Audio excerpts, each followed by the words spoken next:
प्रथमं शैलपुत्री च द्वितीयं ब्रह्मचारिणी तृतीयं चन्द्रघण्टेति कुष्माण्डते चतुर्थकम् पंचम स्कंदमातेति षष्ठम कात्यायनी च सप्तम कालरात्रि महागौरी च अष्टकम् नवम सिद्धदात्री च नव दुर्गा प्रकृतिता।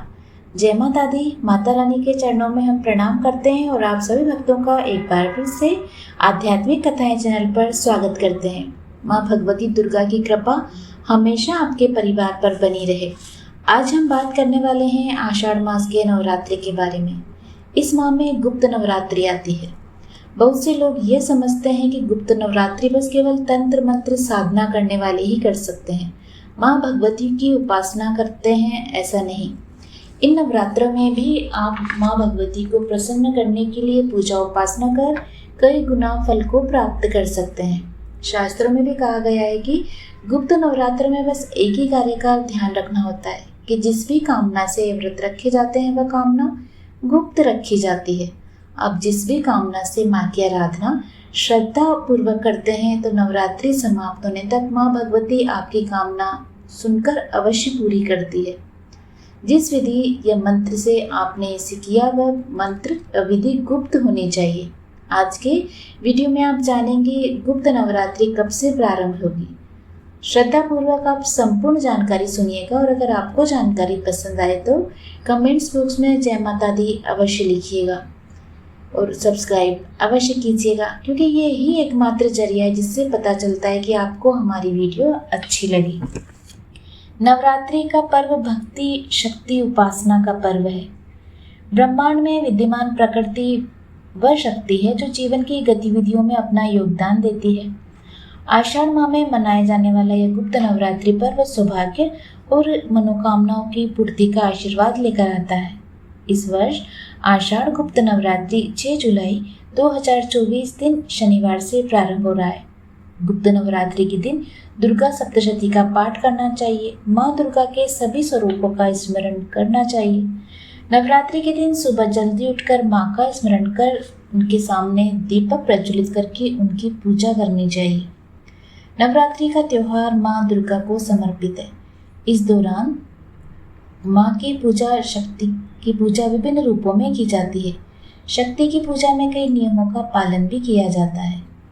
साल में 4 बार नवरात्रि मनाई जाती है, जिनमें 2 बार बहुत ही विस्तार से पहली चैत्र माह में मनाई जाती है और दूसरी अश्विन माह में, जिसे शारदीय नवरात्रि कहते हैं। दूसरी 2 नवरात्रि होती है जो गुप्त रूप से मनाई जाती है। यह माघ मास और आषाढ़ मास में मनाई जाती है।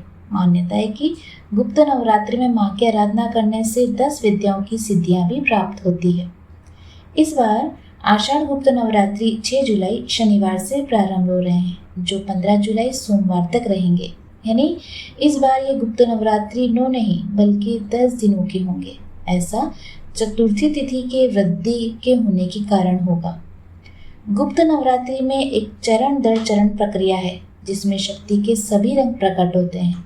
देवी काली, देवी तारा, देवी ललिता, देवी माँ भुवनेश्वरी, देवी त्रिपुर भैरवी, देवी चिन्मस्तिका, देवी माँ धूमावती, देवी बगलामुखी, देवी मातंगी और देवी कमला इस शक्ति पूजा में प्रकट होंगी। इन सभी शक्तियों की पूजा मुख्य रूप से तांत्रिक लोग भी करते हैं। गुप्त नवरात्रि में 10 महाविद्याओं की पूजा को बहुत महत्व दिया जाता है। यह शक्ति के 10 रूप हैं। प्रत्येक रूप अपने आप में परिपूर्ण है। इसमें ब्रह्मांड की कार्य प्रणाली और उसके भीतर छिपे रहस्य भी शामिल है। महाविद्या सभी जीवित प्राणियों का पालन करती है। इन 10 महाविद्याओं को तांत्रिक साधना में बहुत शक्तिशाली माना गया है। आषाढ़ मास के गुप्त नवरात्रि में आप कलश स्थापना कैसे करेंगे। आषाढ़ मास की गुप्त नवरात्रि पर देवी की पूजा करने के लिए सूर्योदय से पहले उठकर माता रानी को प्रणाम करने के बाद संकल्प लेना चाहिए। स्नान आदि करके शुभ मुहूर्त का ध्यान रखते हुए पवित्र स्थान पर देवी की मूर्ति या चित्र को एक चौकी पर लाल रंग का कपड़ा बिछाकर रखना चाहिए। गंगा जल छिड़ककर स्थान को पवित्र करना चाहिए।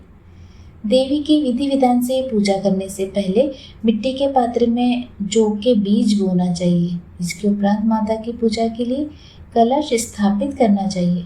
अखंड ज्योति का दीप जलाकर माँ दुर्गा सप्तशती का पाठ व उनके मंत्रों का श्रद्धा के साथ जाप करना चाहिए। माता रानी से उनका आशीर्वाद मांगने के लिए प्रार्थना करनी चाहिए। 6 जुलाई शनिवार, इस दिन से आषाढ़ गुप्त नवरात्रे प्रारंभ होंगे। पहले दिन देवी शैलपुत्री की पूजा की जाएगी। 7 जुलाई रविवार को दूसरा नवरात्र रहेगा। इस दिन देवी ब्रह्मचारिणी की पूजा की जाएगी। 8 जुलाई सोमवार गुप्त नवरात्रि के तीसरे दिन देवी चंद्रघंटा की पूजा की जाती है। 9 जुलाई मंगलवार ये गुप्त नवरात्रि की चतुर्थी तिथि रहेगी। इस दिन देवी कुष्मांडा का विधान है। 10 जुलाई बुधवार, इस दिन भी गुप्त नवरात्रि की चतुर्थी तिथि रहेगी। इस तरह 2 दिन चतुर्थी तिथि होने से नवरात्रि 10 दिनों की मानी जाएगी। 11 जुलाई गुरुवार गुप्त नवरात्रि की पंचमी तिथि पर देवी स्कंद माता की पूजा की जाती है। 12 जुलाई शुक्रवार, इस दिन गुप्त नवरात्रि की षष्ठी तिथि रहेगी। इस तिथि पर देवी कात्यायनी की पूजा की जाती है। और 13 जुलाई शनिवार आषाढ़ मास की गुप्त नवरात्रि की सप्तमी तिथि पर कालरात्रि की पूजा का विधान है।